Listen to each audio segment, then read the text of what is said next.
जब जब होई धर्म कै हानि, बाढ़ही असुर अधम अभिमानी, करही अनीति जाई नहीं बरनी, सीधहि विप्र धेनु सुर धरनी, तब तब प्रभु धरि विविध शरीरा, हरहि कृपा निधि सज्जन पीरा। अपनी इस प्रतिज्ञा के अनुसार अकारण करुणा वरुणालय भक्त वत्सल भगवान श्री रामचंद्र जी 4 रूप धारण करके श्री अयोध्यापति चक्रवर्ती महाराजाधिराज श्री दशरथ जी के पुत्र के रूप में चैत्र शुक्ल की 9वीं तिथि राम नवमी को अवतरित हुए। महारानी कौशल्या जी से श्री राम, श्री कैकेयी जी से श्री भरत जी और श्री सुमित्रा जी से श्री लक्ष्मण और शत्रुघ्न जी प्रकट हुए। यथा समय जात कर्म नामकरण चूड़ाकरण यज्ञोपवीत संस्कार सानंद संपन्न हुए। श्री राम जी किशोर अवस्था में प्रवेश करते हैं। इसी बीच एक दिन श्री विश्वामित्र जी आते हैं और श्री दशरथ जी महाराज से अपने यज्ञ की रक्षा करने के लिए श्री राम जी एवं श्री लक्ष्मण जी को मांग कर ले जाते हैं।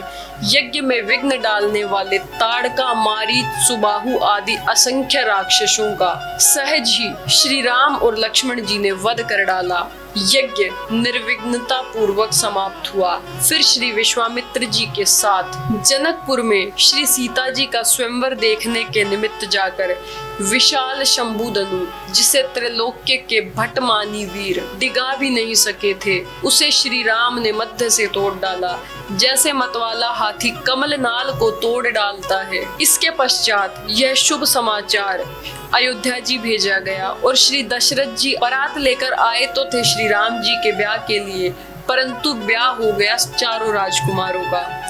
अपनी वृद्धावस्था का आभास पाकर श्री दशरथ जी महाराज ने उत्तम गुणों से युक्त और सत्य पराक्रम वाले सद्गुणशाली अपने प्रियतम ज्येष्ठ श्रेष्ठ पुत्र श्री राम को प्रजा के हित में संलग्न रहने वाले थे। प्रजा का हित करने की इच्छा से प्रेमवश युवराज पद पर अभिषिक्त करना चाहा।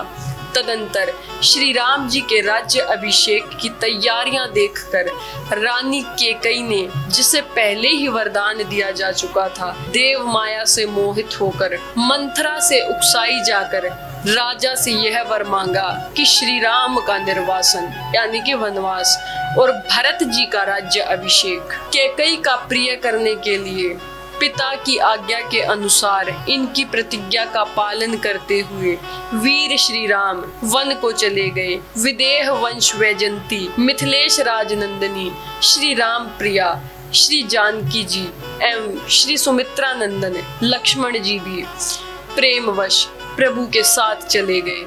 उस समय पिता श्री दशरथ जी ने अपना सारथी भेजकर एवं पुरवासियों ने स्वयं साथ जाकर दूर तक राम जी का अनुसरण किया।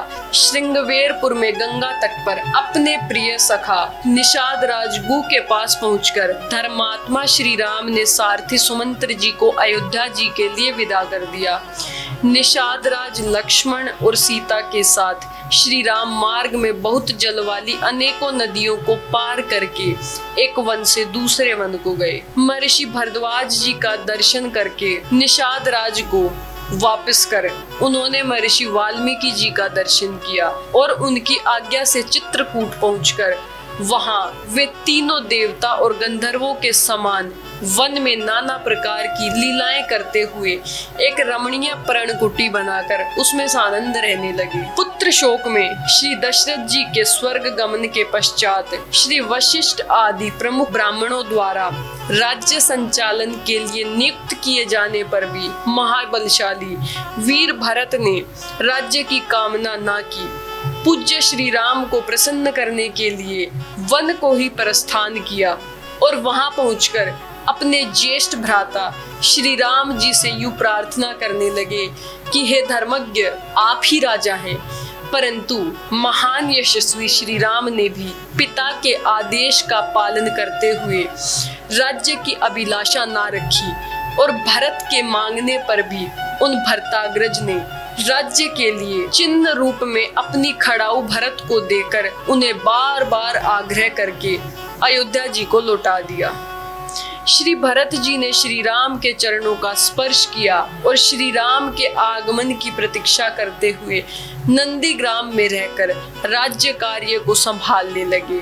श्री भरत जी के लौट जाने पर सत्य प्रतिज्ञ श्री राम जी ने वहां पर नागरिकों का पुनः आना जाना देखकर उनसे बचने के लिए दंडकारण्य में प्रवेश किया। उस महान वन में पहुंचकर महावीर श्री राम ने विराध नामक राक्षस को मारकर श्री शरभंग, सुतीक्ष्ण, अगस्त्य आदि मुनियों का दर्शन किया।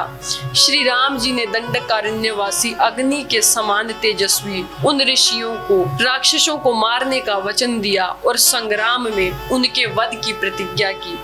इसके पश्चात वहां ही रहते हुए श्री राम ने इच्छा अनुसार रूप बनाने वाली जनस्थान निवासिनी शूर्पणखा नाम की राक्षसी को लक्ष्मण के द्वारा उसके नाक कान काटकर कुरूप कर दिया।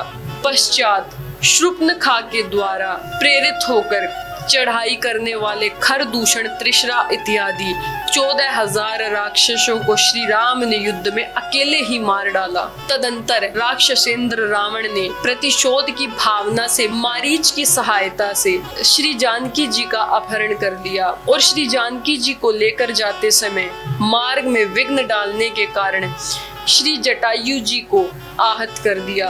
पितृवत पूज्य जटायु के द्वारा ही श्री राम जी को श्री जानकी जी का पता मिला।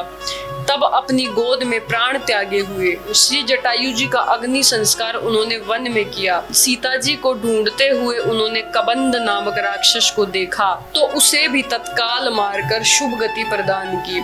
कबंध के द्वारा संकेत पाकर श्री राम पवन भगवती शबरी जी के यहाँ गए।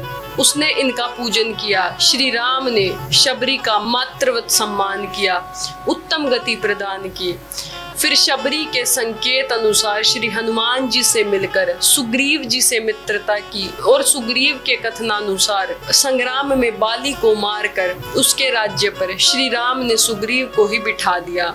तब उन वानर राज सुग्रीव ने भी सभी वानरों को बुलाकर श्री जानकी जी का पता लगाने के लिए भेजा।